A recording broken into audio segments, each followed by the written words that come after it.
Welcome to another episode of Everybody's Got Something. I'm your host, Seth Hoffman. Today on the show we have Ras Elijah Tafari, artist, musician, author, and Chuck Deleonardis, living New Mexico concert legend, former president of Big River Corporation in New Mexico, and now heading up Chuck Deleonardis Presents LLC in Hawaii. Let's get into it. Have a good time. Glad to be here, my brother. My lord, honors and manners. Honor and pleasure, my friend. Blessings. So, first off, it's just a pleasure to know you for many years, and I'm glad we've gotten to connect. And looking forward to some music today. And tell these fine people who you are, what you do in this world of ours. It's a joy to be, and to be, in the plural. So, representing the imperial us, our, we. I am that we are. Yes. So it's a blessing to be here because, it's somewhere I love Albuquerque. I was born in Egypt and raised in different places, and came to New Mexico when I was pretty young. Could you tell us a little bit about the story of your entrance to this lifetime of coming from Egypt to here, if you care to share any of that? Whatever you're comfortable or feel inspired to talk about. I find that there's importance in the past, and that we have to put some pretext or context in a situation. I'll say that I was exposed to a lot of different cultures, a lot of different religions, a lot of different ways of thinking. Yes. And so when I came to the United States, I had not seen television, really, a few movies, but no understanding of American pop culture. And how old were you at that time? 10. And so there was a certain level of not knowing about the music of this country, or, music in English. And so it was being reintroduced in a way in which I felt like I'm never going to catch up. And at the same point, I feel blessed that there's so much creativity here, and freedom of expression, so that I'm able to enjoy huge amounts of art, music, and film, even though, these things are all illusions. Not music, but film and art are illusions. The music is the language of God. Yes. And so to see the way that music has brought the message of salvation in something that goes beyond traditional Christian music or traditional church music or anything that's set on a religion, but can actually make that pluralism known, especially through Bob Marley and One Love. But to see reggae music and the impact it's had in the world, and particularly on the West, when the message itself is so revolutionary that it would spawn hip-hop, and now that's all over the world. Yeah. And to be part of something that's a collective remembrance of something that's actually very ancient Egyptian and also ancient Ethiopian. Yeah. Whether it's comic books, or whether or not it's the way that we chant and sing, whether it's the way that we can connect with Native Americans and look at the similarities of ancient cultures reconnecting, and that pluralism again established in today.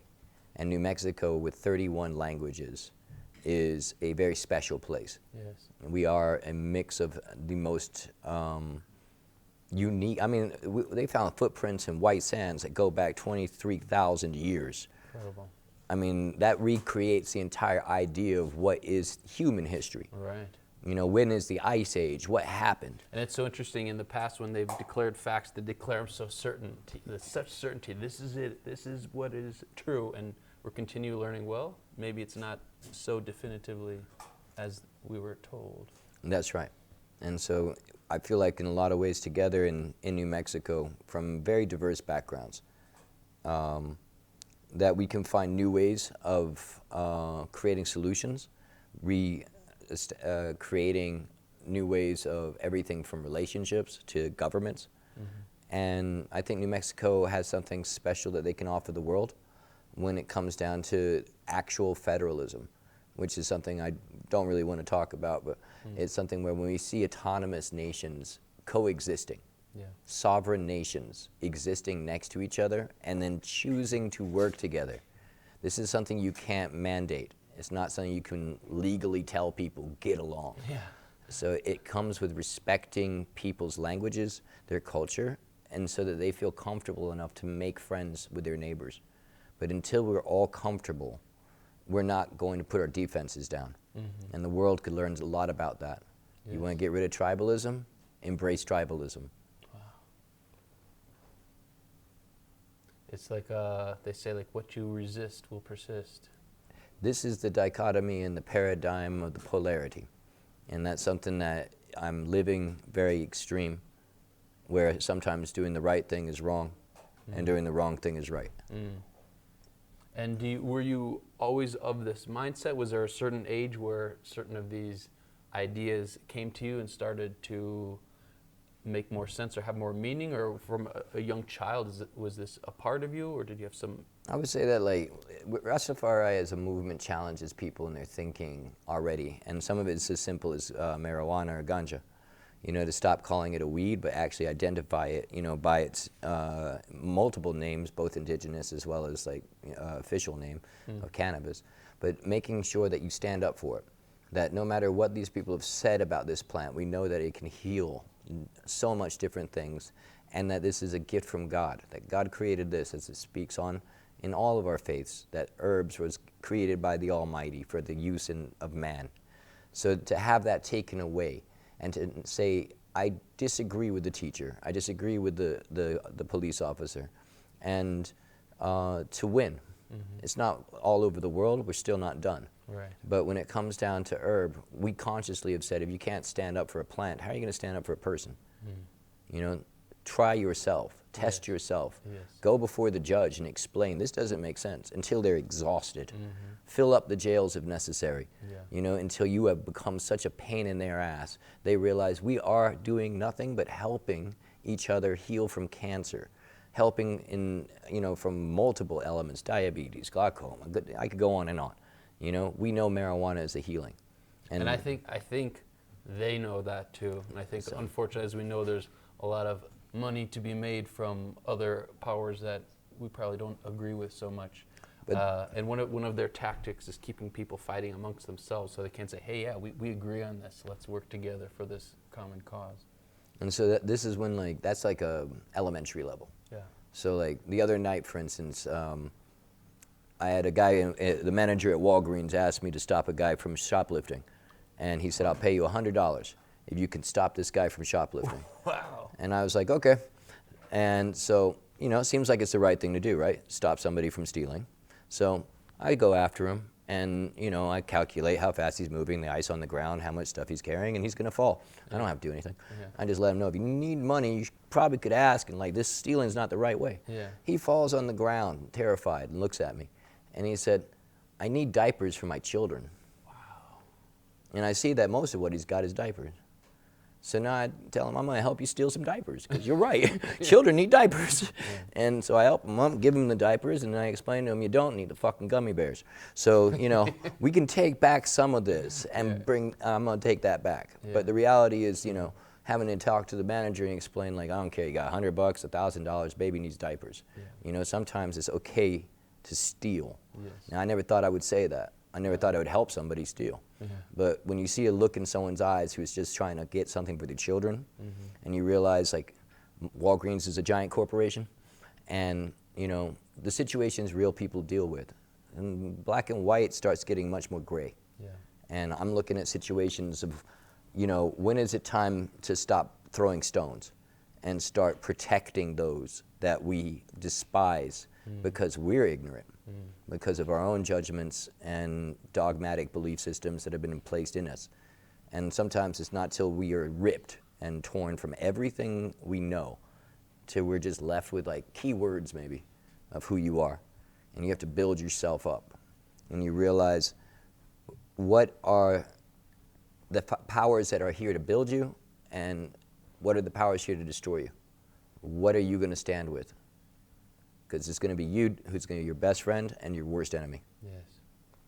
So consciously looking at, like, how to respect women immensely when we as men have definitely failed on this level, making sure you don't touch them without asking permission.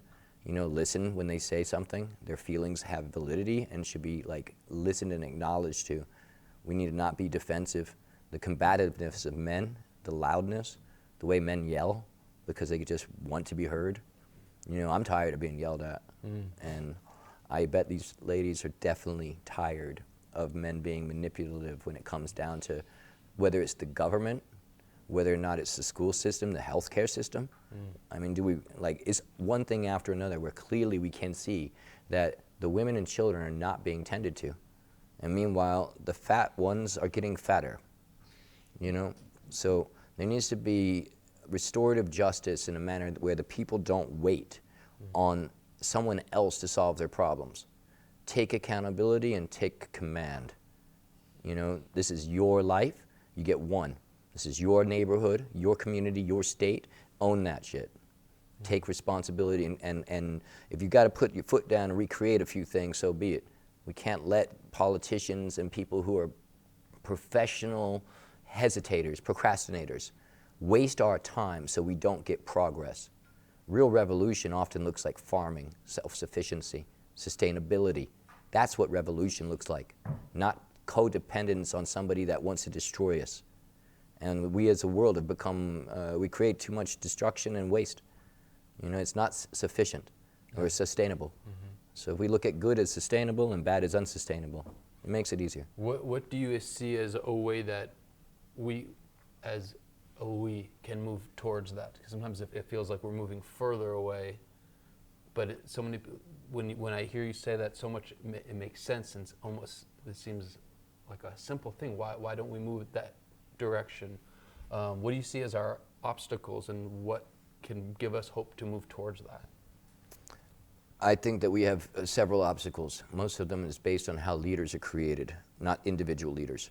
The way in which leaders are formed and fashioned in order to try and control, and the ideas of how and why they control. And this is going to lead us to the next subject of democracy, which is democracy always the right answer? Right now we're watching socialism becoming more on the rise in the US, particularly in New York. This country doesn't really understand socialism, and it needs to be taught socialism. And they are partially and have always been a socialist country when it comes down to like libraries, fire department, roads. You don't pay tolls. Like, this is collectively put there, healthcare, certain benefits for old people, Social Security. All this could be classified as socialism. Without it, you're going to have hungry people in the streets with diseases dying, like other countries. So the importance of realizing, what do we put our collective efforts into? And what is the effects of a generation that has to pay for water, for instance? How many generations have lived where they haven't had to pay for water? How many countries still exist where you don't pay for water? And electricity. You know, these are simple things in which if the people had it, they will do better. You know, the power is in the people. Give power to the people. Give water to the people. You know, if everyone is fighting over resources, we're not going to see progress. And I'm not saying like I support any ism. What I'm saying is we need to create new ways of thinking in every manner, from our relationships to politically, in how to be parents. Your parents say all the time, you know, I'm not their friend, I'm their parent. Sometimes they need a friend. They don't need your idea of a parent, you know? And, you know, that's a parent. Can you speak on your parents or your family or people who have influenced and guided you?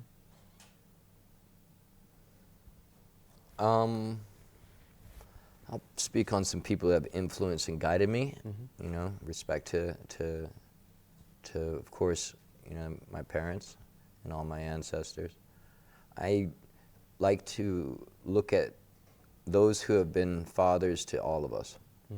So, you know, the greatest father, the fatherless, is Emperor Haile Selassie. He is the greatest influence in my life. And he's changed my life because I know he is the essence of life. That the Trinity itself is not more than, is a mystery, but yet not.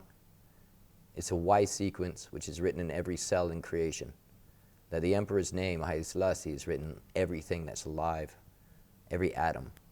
And when I see God in everything, I can see the emperor in everything too. His embodiment is one which is the promise kept, that out of all creatures on earth, men and women were made in his likeness and an image. And in that likeness and image, we have the blessing of being with God in a manner in which he sits upon his throne on earth, that the root of David is still seen, that the evidence is present. And while ones argue over books and the philosophy and theology, there he is, the King of Kings, the conquering Lion of Judah, sitting upon the throne of Zion, and sat there for over 50 years and prophesied so much that it wasn't even an argument that he was a prophet. That was almost an insult. He is the fulfillment of time. He is the greatest that we've ever seen, and he is the essence of us all. And this is interesting because it gets into very much the divine in all. It also gets to the nature of Christ and the Christ consciousness and the importance of the Father, the Son, and the Holy Spirit, which are different personalities and energies. And to see His Majesty is to see all of them in one. Likewise, when he was coronated as Empress Menen Aswa was by his side for the first time in any coronation, to see that balance of man, woman, and child, in which he said, I will not be crowned alone, but we are one. And the earth have to bow in the only free country in Africa to watch the end of colonialization and occupation begin. You know, so from 1930 to this moment now, we're in a different era. And that's about redemption and salvation from colonialization and occupation. That the time is done for freedom to be held captive. Captivity will be captive. And how does the emperor and all of this influenced your visual art, your music, your creative flow and process? Thank you for asking. I do a lot of artwork for the movement, for whether ones want to look at it as spirituality or Christianity or Rastafari or Ethiopianism, that the movement is to teach about our commonality and the way the stories are here to build you too. So from Isaiah and who will go for us, here am I, send me, burning coals of fire on his lips in order to be purified so that he could speak. You know, many of us need our lips burned, you know, in order so that we can speak of what we've seen. So there's an essence in which these things are alive. The book of Enoch is alive. They're all right now. And every day mysteries are being revealed that the Almighty wants us to see. And it's, you know, coming through a particular line for me where Ethiopia, the oldest Christian country, and the reach and her reach out to God has affected the world. And it's a part of the essence of where we all come from. So that reminding of that Garden of Eden, the reminding of where the utopia comes from, which is Ethiopia. Wow, I never thought about that. All right, Lord. And the ethos and the etheric nature of who we are. You know, this like this essence, like this is where we have a root of where we all come from. And so coming back there spiritually, coming back there physically, is a way of making a full circle, returning to where God created us, and then where we are also like destined to return. And so when you're painting, for example, or you're, as we're going to hear in a bit, when you are letting your vocal flow, what are you present with during that? Oh, you know, Africa, you know, to me the earth is my mother, and Africa is like her crown. And so when I get to like be in song or in art, I can tap into those frequencies of that which is my flow, my biorhythm. You know, that's something beyond where I was taken. You know, a lion can be put anywhere in the world, in any zoo, he's still a lion. And sometimes he has to hear the other lions roar to remember, you know. So when I paint or I sing and I listen to other painters and singers, and I can hear those same frequencies and resonance of the anciency, and it makes me feel a home. If someone who has not seen your work would like to see it, how how can they see it? Is things online, or is there a place they can go? Yeah. And we'll in the video description we can post links if there's. I got a website, raselijah.com, and I've got lots of artwork there, writings, updates, shows that I've either done or I'm doing. I have a show right now at Urban Oasis at the Vibe Dispensary, where I've got some artwork showing. At the hall, we show artwork regularly, brand new artwork I try to put in there, at least every other week. And often we can go there and see you actually in the process of creating, which is a beautiful I love experience. Painting at the hall, big up to the hall. And, you know, it's something where I do a lot of album covers. So if you write Ras Elijah Tafari and album art or art, you know, pages of stuff will come up. And I love working with musicians. So I love making a cover that fits the sound of their music. Yes. What time of day, the colors, the frequency, everything, and feeling it out. So the art tells a story. Yes. And it's something where I'm very grateful for all the people that have supported almost a new genre of art. That's Rastafari art. And that's a story. And the more you look at it, the more you're going to see things that are going to make you look and say, what is that? Why is Chaco Canyon there? You know, what is the connection between Jordan and Petros and Ethiopia? You know, why is there lions on every flag of Europe? You know, or on their shields, and there's no lions there. People want to think we're so divided and disconnected when there's something clearly. That's right. Holding us together. The Lion King is older than religion. It's written in your DNA. So when we start dealing with the very essence of like who we are, you know, fire, water, earth, wind, you know, the darkness which the light brings forth, you know, our relationship with the dark. You know, this is the essence of knowing nothing is everything. Yes. And therefore everything is everything. One. Yes. I heard recently part of an interview that you had done, and I was very inspired about this idea of connecting with someone who you feel is very different than you, because I think so many people wouldn't even consider that. It's just like this person's different political view, different you know, ethnically or whatever it happens to be. That's just like there's this invisible line, and something. I don't know if you can give us a little summary, but just that idea of like what happened if you just go talk to that person and maybe you have a friend there, you have some commonality, something like that. Sometimes we got to be in situations where we're in a lot of pain before we reach out to somebody that seems completely different. And it's when God makes us raw and naked that we're able to be ourselves genuinely. Sometimes you can open up to a stranger better than somebody you know. Yes. The subject of trust and love is something that we all need to look at, because if we can't trust the people we love, then we're missing real love. That we should be able to open up. And if we can open up more with strangers or be a better friend to a stranger or a new person, then do that. Because don't get stuck in the walls of hiding yourself to those who you are closest to.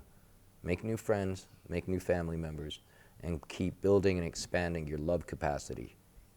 Amen. Well, we're gonna take out this segment with some musical improvisation. Yeah. Honored that you asked me to collaborate with you, so we're gonna just see what happens and hear your soul and your words.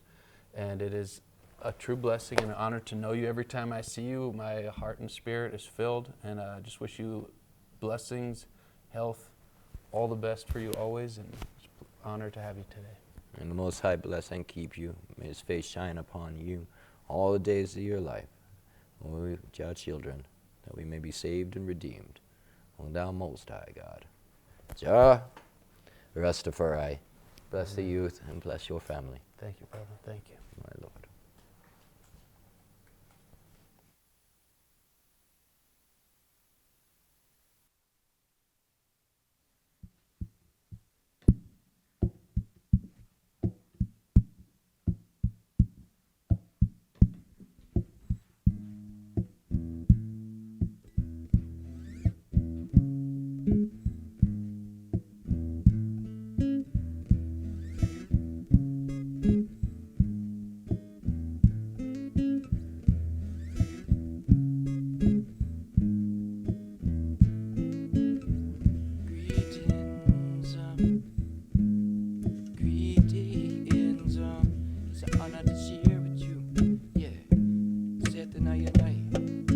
an honor to share with you. Greetings in the name of His Imperial Majesty. I greet you. Haile Selassie, the King greets you. Empress Menen, she greets you. You say, through iron eyes, yeah. In this time, yeah. Focus on love, lion I man go. Oh, he focus on love, lion I man go. 'Cause enough is enough. When it gets rough, yes, I focus on love. When it's a lot to drop and pick up, acquiring wisdom means you have to break them locks.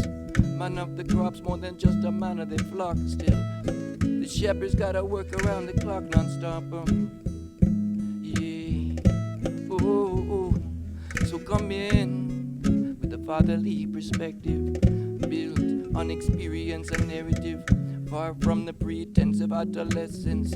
In time, you'll get your directives to check in, stay respective. To the King's heart, be receptive. Know the power is in His eminence, in Kunja, His omnipresence. Rastafari, yeah, the King and Queen of creation. Perfect love and perfect balance. Yeah, so focus on love. Lion I man come, 'cause enough is enough. When it gets rough, focus on love, Lion I man go, 'cause enough is enough. When it gets rough, yeah. Jaja, it hurts to see so clearly still. None can grasp how dangerously when they prophecy that Jaja is angry. And if you truly love life, how could we not be? Exploitation is a business, obviously. Robbing the resources daily. Leaving the people in poverty. I don't want to see our children in slavery. Focus on love. Got to focus, yeah. Focus on love, yeah.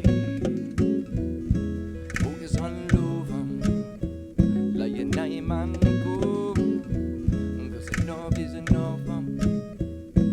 When it gets rough, yes I focus on love. Focus on love, lion I man go. Focus on love. Haile Selassie, I focused on love. And the change is there below and above. You can see it in love. The everlasting power, yeah, the healing, the medicine, the music of love. On that message, real love. Yeah, greetings, greetings.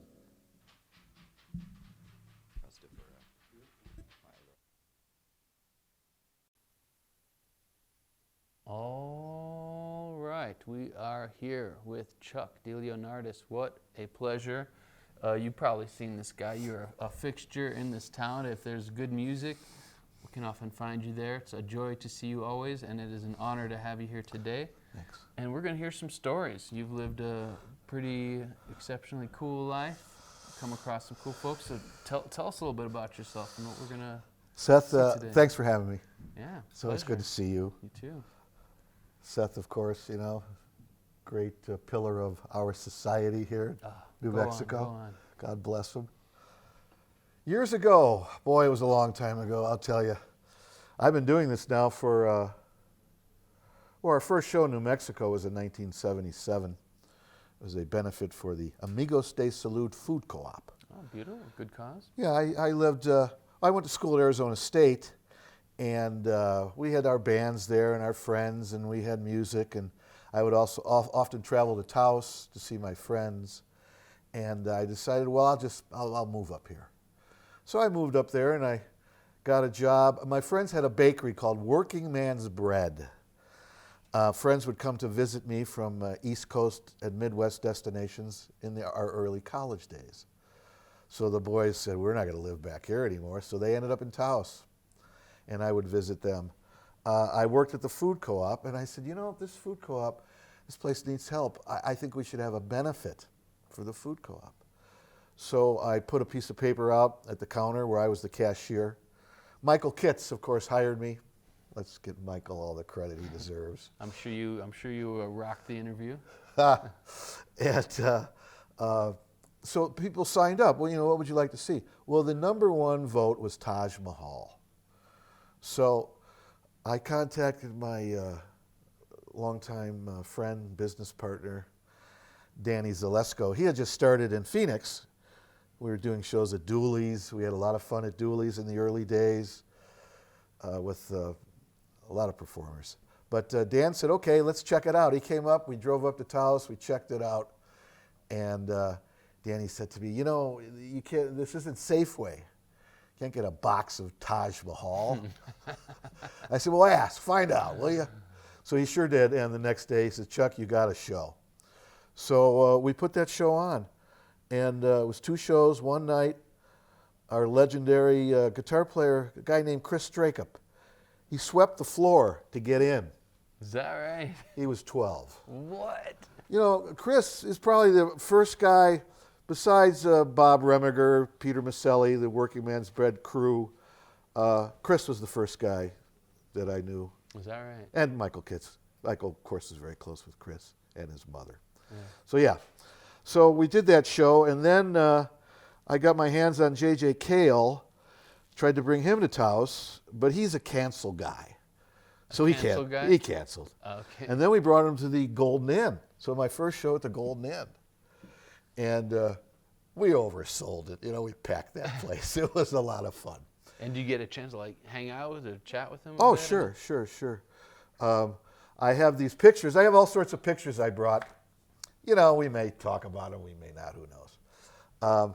But with all sorts of pictures I brought. Maybe when we want to hold up a couple just to well, sure. We can start out. You know, just real quickly, I did find this picture of. Here, you can hand it to me. I'll be the holder. Our production manager from Evening Star. We had this is back in '96 or '97. Our little evening with Bob Weir. God bless him. Wow. His memory be blessed. And I have pictures. I have pictures of computers that are stolen. You know, pictures of me and Bobby, stories of me and Bobby. Can you tell me, we were chatting the other day, you were talking about sometime you were backstage somewhere or something. Well, I remember one time when after a Paolo Soleri show, Bobby ran up to me and said, I heard we made $200. I said, that's correct. Last time we had Bob, we lost $10,000. Okay? That's how it goes here, folks. You know, this isn't a get rich quick. Yeah, no. Get poor quicker. No, pioneering does not pay, okay? Yes. Let's get that straight right away. Not monetarily, spiritually. So Bobby, we dropped him off, and then me and my buddy Steve, we were driving back to Albuquerque. So we had to go, you know, slip back and take a few puffs real quick, and off to Albuquerque we'd go. Well, as we came around the front, Bobby was climbing over the swimming pool, you know, Cerritos Hotel street wall. Oh my God. So I went up to him and said, Bobby, no, millions of people count on you. You know, come on, I'll get you in the hotel. I'll get you in here. We'll knock on the door. He was trying to climb the wall. Yeah, he's trying to climb the wall. And I said, Bobby, repeat after me. Chuck Deleonardis. And he went, Chuck Deleonardis. I said, say it again. Chuck Deleonardis. And then he said, I'll see you get your shot. So we were waiting, and of course we had Hawaii New Year's Eve all set up many years ago, but with only 1,200 seats, you know, we lost out to the Fort Lauderdale venues where Bob played his New Year's shows. Yeah. We were blessed to have Phil Lesh and friends. I was sitting in the Kona one morning, and one of my favorite old-time buddy agents called and says, Chuck, do you do shows at the Hawaii Theater? I said, we're trying, but you guys give me shows on Tuesday night when you want 90% of the gross to break even. We're not going to do that. And Paul said, can you play Phil Lesh on New Year's Eve? That's when I fell off the chair. Mm-hmm. And then, of course, we did that a few years. We added Maui. And we'll still be doing shows in Hawaii. And what is your... Hawaii is a deeply important place for you. Can you tell us your connection to Hawaii? You know, when my friend who ran Ticketmaster, Barry Finkenberg, sold the Ticketmaster, I said, Barry, give me some dough. Very simple. Barry, give me some dough. Yeah, you got something. You just made all this. You know, I'm selling these tickets, selling these shows. Barry said, Chuck, come out to Hawaii. I'll take care of everything. I said, darn. Well, okay. So I rolled out there, and Barry took care of everything. We had a great time, met beautiful people. My buddy Al, my kahuna, God rest his soul. And it was just a great thing out there. I found Leche de Tigre, found these guys playing on the barroom floor. No stage, just playing on a floor. I said, you know, I could put you guys on a stage. And I put them on many stages on the Big Island. New Year's Eve, we did a lot of historical New Year's Eve shows at the Aloha Theater. And when did you first go to Hawaii? Like, what was your first introduction to 99. 99. When Barry said, come on out here, I'll take care of everything. And we played golf and we cruised around. We had a great time. And which island was Big Island. this? Big Island. So that's where I moved. Then I ended up moving there. I'd go back and forth and saying goodbye to people on this end, saying goodbye to people on that end. It was real tough. And when you went there the first time, was it kind of like you felt like you were in your place or someplace that said, I think this is More or a place less. I'll be. More or less. They said, this will work. Yeah, this'll do. This will work. Yeah. And I was always a beach guy, born in Chicago on the beach, you know, by Loyola University. So we were on the beach all the time when we were kids. So what I brought now here, I brought some photos. Here, I'll hold I you brought fast some and- photos. We're going to start with the reggae stuff. All right. Everything's to Chuck. Here's Inner Circle. Here's Toots. Little Terrence Trent D'Arby. Lucky Dubé, what a wonderful guy he was. Peter Tosh. Oh, come on. There. Peter Tosh, first show at Paolo Soleri. Oh, I let's think see it this was. You want me to hold this on up for you? Driving This is by special Paolo here. Soleri. I knew it was there. I knew that Linda Ronstadt and the Dirt Band played there. I hadn't lived here yet. I was still in Phoenix at school. But I found the Paolo Soleri. I parked the car. I jumped the fence, and I went in there and looked at it and said, okay, well, you know, I'll just get the guys and we'll fix it. Then I found this guy in the building, in the administration. He didn't have any authority, but he said, okay. So we signed some sort of contract, and we did the first Peter Tosh show. That was in 1980. Then the second show there was Michael Murphy and... So when you're doing these, I'm just like, do you ever kind of think like, this is my life? I'm around these people. It just seems so normal, or do you? Oh, yeah. Do you stop yourself and think like, this is Well, what's happening today? Going to the Grateful Dead in 1971 for my first show, that kind of really just set it off. We went to a lot of shows that And where was that first one? summer in Chicago, Auditorium Theater. We saw The Who, Lee Michaels, The Dead, Duane Allman. We saw a lot of stuff. And I was always around my friends playing music. One friend, when we were in high school, he had to go to the South Side, and he was going to play with this guitar player, really cool guy. So I went along. That was really my first introduction to actually running a show. I wasn't running anything, but I was there. Yeah. And I was observing, and I knew what needed to be done Yeah. and what was going to, what this was all about. Yeah. So, after we moved to Taos, and we did the first Taj show, and then J.J. Cale, and then, of course, I had Buddy Waters at the Golden Inn. I mean, what's it like? So Because many for many people, I know myself, like these legends, I kind of think they're there in this world, and I'm observing it. To kind of having your worlds gel, sort of, you're like, okay, these are not just someone from over there. You kind of you have a connection to them. It's automatic. It's natural. I mean, George, George, and Ringo. Yeah. We watched them on TV. Boom, that set everybody up. That turned everybody's head to the future. Yeah. And a lot of people then went into music. I played guitar. I still play a lousy guitar.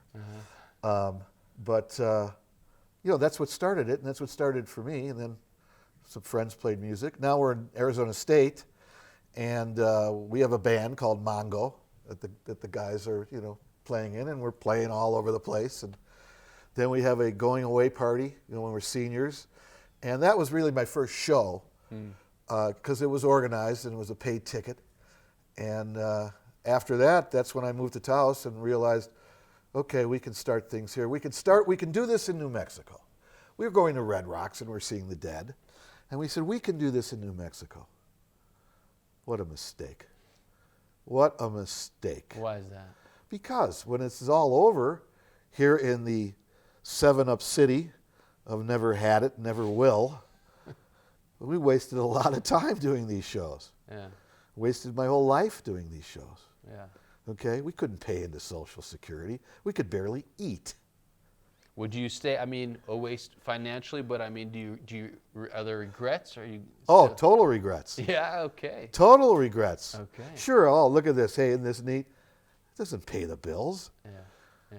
No, we got killed. Okay, like we'll bring traffic in. Danny said we're gonna bring traffic. I said no, please don't. That cost 40 G's. Yeah. Okay, then we bring Metallica in. The football stadium that makes 40 G's. Not one dime sticks to the ribs. Gosh. This was constant. So what pushes you to continue, or what's pushed you to be in this world? Well,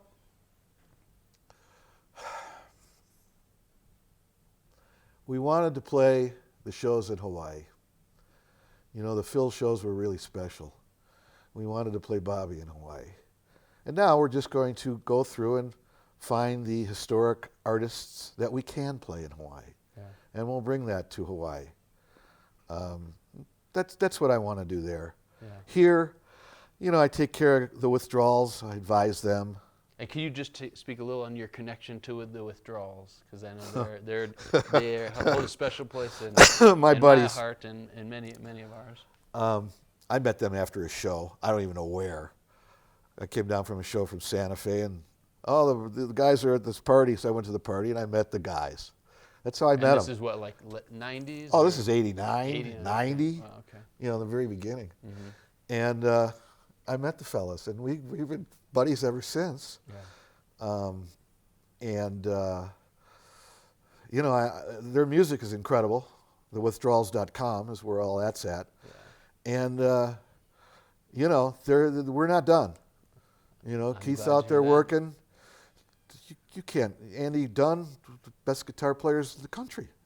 He just is. What they do together is pure magic. And what they do is pure magic. So that is still on the table to bring them forward. And we can put them on the road. Yeah. I've got the infrastructure to do that. Yeah. So that's what we're hoping to do. Yeah. And of course we'll do some shows in Hawaii, and then we're thinking about, I don't know how, but we're thinking about a book.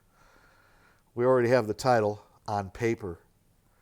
On Paper. That's the title of the book. On Paper. On The Paper. story of a Southwest concert producer in the previous century. Yes. There was none of this. Uh-huh. We were the first people to be on email back in 1981 when I brought the police to Johnson Gym. And email was set up for the rockers, so the agents and the musicians and the managers could communicate besides a telephone. There was no cell phones. Sure. What a world. You've seen across these generations. Sure. You've been on the cusp of Sure. transformation of The police many show, things. I remember I told them, I said, guys, keep driving. Okay? Do we really want to put 700 people in a 5,000-seat gymnasium? We did. I brought Copeland and Sting out to the front right before the show. I showed them the house, and I said, I told you guys to keep driving.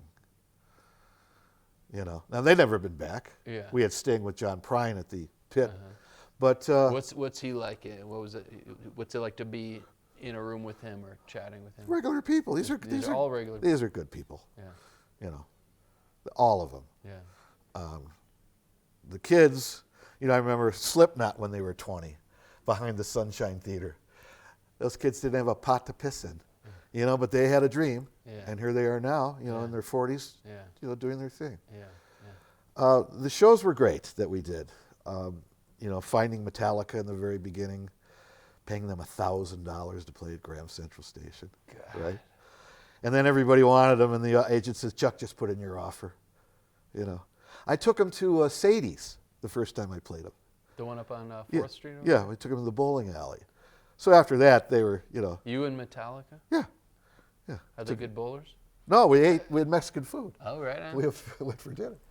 So ever since then, they were, you know, they've been playing for me, you know, while I've been here. I'd like to bring them back. Yes. I have a little something in my head that says I want to bring them back to, let's say, the Balloon Field. Nice. Okay, so we're thinking about that. And like I say, otherwise, you know, the reggae shows were really something that we had all those years. We brought Alpha Blondie from Africa. We brought the Itals. There's Toots and the Maytals. Look at that old picture of Toots. Old picture of Jimmy Cliff. The reggae shows were special. We did 10 reggae sunsplashes in Santa Fe. Nice little autograph from Jimmy here. 10 reggae sunsplashes in Santa Fe. The first Steel Pulse show in Santa Fe. I got my buddy's truck. We put in the big voice of the theater speaker in the back of the truck. John Florence from KFMG went into the studio one night at 2 in the morning and did an 1.5-hour loop of you on the corner. You over there. Steel Pulse. Tomorrow night, Santa Fe. I drove around, you know, for five days or so through Santa Fe with this rig up. And people are just like, what's going on? Oh, the cops are stopping me. You know, turn down your radio. God. So that was the very first Steel Pulse show, followed by many of the reggae sunsplashes, followed by all the shows at Palo Solari. I've got some B.B. King pictures in here. Yeah, BB. Yeah, there's B.B. Here's Pat Metheny. Here's our good friend Steve Goodman. Some Moody Blues stuff. Nice. Color shots, autographed. Wow. Right? Right? Little Feet. Oh, here's a great shot. This is Midnight Oil, okay? You know, he was in Australian Parliament. That was one heck of a show with Midnight Oil at Palo Solari. And what makes that stand out to you? What do you remember? The way he performed, his persona, you know, what he brought to the crowd, and then the crowd's reaction of, we like this guy. Yeah. Here's a picture of Steel Pulse, the very first Steel Pulse show. Here's Jack and Jorma at the Club West. My buddy B.B. King. So after the show, I would walk up on stage, and B.B. King and I would hug. I've got a picture somewhere of us hugging. Is that right? I don't know where it is. Maybe I'll pull it up. We're hugging, and he would say to me, Chuck, is it okay if I do another song? He would actually say that to me. And you say, let me think about that. Right, yeah, let me think about it, B. For you, BB, for you, Yeah, so anything. boom, off he went, and he would do, you know, we did many shows with BB. I brought my dad one time on Father's Day, and we went up there, had a big hug. Here's a fun picture. Look at this one. Whoa. That's you? Yeah, that's me. You and Kiss. That's me. That's They me said, there. They said we're looking for another band member. Here's an old one right here. This is the very first Stevie Ray show where Stevie opened up for George Thorogood, and that was at the Popejoy Hall. Bill Martin, we had the show booked, and Bill Martin says, you can't have George Thorogood and the Destroyers here. So I said, okay, we'll take the Destroyers off the bill. And I passed out a letter with everybody that came in Popejoy. Stop your hands, clap your feet, you know. But don't tear the place apart, okay? So yeah, there's a good one. That was me and Stevie Ray way back when. Incredible. Here's the look at this guy, Junior Pat Metheny. There's a picture of me and Dad, B.B. King. Look at that. Finally, after many years, I said to Dickie Betts, let's go play golf. And how was it? Oh, it was How's great. around? It was great. Here's one of the nicest people in the world, Gordon Lightfoot. Wow. You know? Legends. One after the Oh, next. here's another one of me and Dickie. We're playing golf. I'll tell you who one of my buddies was. Bruce Hornsby. the Santa Fe guys booked them up for that ski valley or wherever, where they had the shows up there. Yeah. I'm like, you guys are taking my shows. So Bruce, we have Pat Metheny. And Bruce, the next day, is playing up in Santa Fe. Well, I go to pick up my partner, Terry Burke, at the airport, and there's Bruce. I said, Bruce, get in the car. Okay? We're driving to Santa Fe. And I said, Bruce, I don't know what it is, but you're going to be in the Grateful Dead.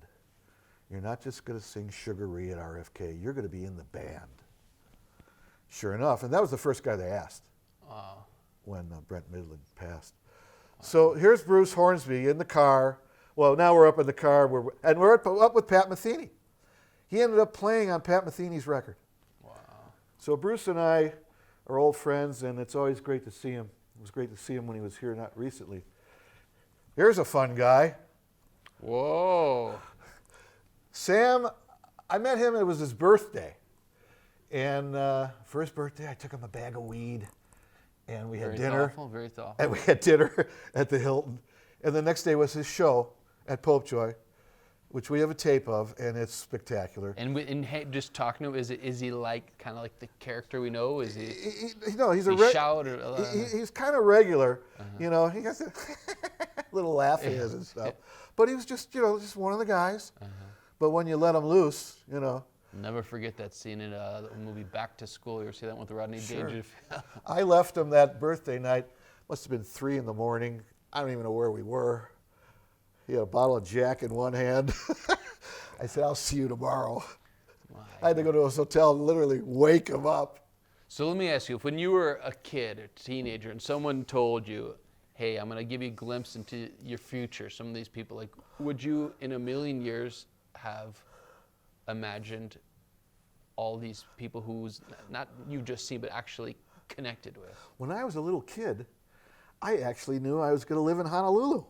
You knew that? I somehow this Honolulu. So this is not a surprise. You kind of had a I didn't live in premonition of these Honolulu. I things. should have lived in Honolulu. Yeah. I would have done a lot more shows, and Yeah. it would have been a different situation. Kona is like Taos. So I ended up living in Taos, in Kona. Then I, did the shows in Honolulu. But yeah, I had some inkling that I was going to do that. And then I don't know, the showbiz thing, I was never sure. The Beatles, kind of turned something on in me. Yeah. But going to the shows, seeing the Dead and seeing the Allmans, and then when I came here from Arizona State, like I said, I made the mistake of thinking, we can do this here. Yeah. You'd seem like someone who, and probably one of the reasons you do this so naturally is you don't have kind of like a starstruck sort of, it's just sort of like, yeah, of course I'm hanging out with B.B. King right now. Who, can you think of someone or who, when you met, were you kind of almost like, whoa, this is like, I can't believe it? Or has there it's always just been like, yeah, sure. Miles comes to thought. We picked him up in the, one of my buddies had a string of Rolls Royces, so we went down and picked him up in the Rolls Royce. He comes wheeling out in a wheelchair. Cicely Tyson is wheeling him through the airport. I find him, put him in the car. We get to the Kiva. He's not walking up the stairs. We pulled the car in the elevator. Elevator goes up, elevator pulls out on stage. Miles gets out of the Rolls Royce. So Miles was really, wow. I would say that would be the one guy. Incredible. Meeting Jerry, meeting Bobby, meeting Phil. Incredible. It's just regular. Incredible. Well, I'll tell you one of the coolest things about our conversation today is, they say the 6 degrees of separation. Now I'm suddenly only 2 degrees away from like everyone ever dreamed about. Sure. Pretty incredible. Well, I think we definitely need to have you on again. I think there's a lot more hours to be told.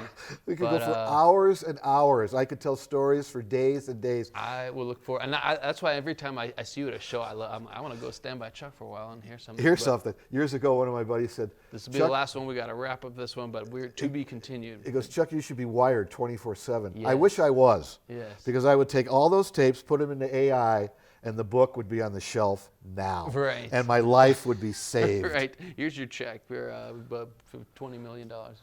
I'm a permanent teacher, sub-teacher at the New Mexico Arts and Media Charter School. Great kids, doing great projects. I love it over there. I teach golf. Anybody wants to be taught golf, I'm your guy. All right. Well, in the video And we're all description, good. we're going to have contact information if you want to get a hold of this guy. But if you see him around, which you will, you come up and chat with Chuck, and he'll tell you some stories. It is a pleasure to know you, and it's just a joy to hear these, and I hope for many, many more to come. And God bless you. Shoots, bro. And much love always. Mahalo. Mahalo to you. Aloha. All right.